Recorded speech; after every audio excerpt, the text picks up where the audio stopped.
আপোনাৰ বহুত হাঁহি উঠিছে হোমৱৰ্ক হ'ল ন চব হে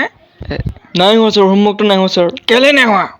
ছাৰ আপুনি কালি কৈছিলে নহয় হোমৱৰ্ক নাহোঁ যদি মুৰ্গা বনাম বুলি তাৰপিছত তো সেইকাৰণে মই কুকুৰা খাবলৈ আহিছোঁ ছাৰ হোমৱৰ্ক কেলে নকৰিলি হে তো একচুৱেলি ছাৰ কাৰেণ্টটো নাছিলে ছাৰ নাই যদি মমবাতি জ্বলাই ল'ব লাগিছিলে চলাকাঠি নাছিলে ছাৰ চলাই কাঠি কেলে নাছিলে পূজা ঘৰত থৈ দিছিলোঁ ছাৰ তো তাৰ পৰা লৈ আনিব লাগিছিলে ছাৰ গা নাধোৱা আছিলোঁ মই আৰে গা কেলে নাধুৱাইছিলি ছাৰ পানীয়ে নাছিল আৰে এটা পানী কেলে নাছিল এই মটৰ নাচলাইছিল ছাৰ আৰে মটৰ কেনে নাই চলাইছিলে ছাৰ কৈছিলোঁ নহয় লাইন নাছিলে বুলি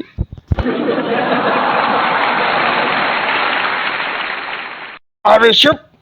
কালি তোৰ বাপেক লৈ আনিবি কি কৰে তোৰ বাপেৰে ছাৰ ট্ৰেফিক পুলিচ হয় তোৰ বাপেৰে তাত চালান কাটি আছে আৰে তই আমাক কাটি আছ আৰে সৰুৰ পৰা কিবা পঢ়ি আহিলি ইয়াত ইঞ্জিনিয়াৰিং কলেজলৈ এনেকৈ আহি গ'লি হে অঁ পঢ়িছিলোঁ ছাৰ টেন্স কেই প্ৰকাৰ হয় ছাৰ 3 প্ৰকাৰ ছাৰ পাষ্ট প্ৰেজেণ্ট আৰু ফিউচাৰ উদাহৰণ দি পিনে কবি নেকি ছাৰ কালি আপোনাৰ ছোৱালীজনী দেখিছিলোঁ আজি পতাম আৰু কাইলৈ পলোৱা লৈ যাম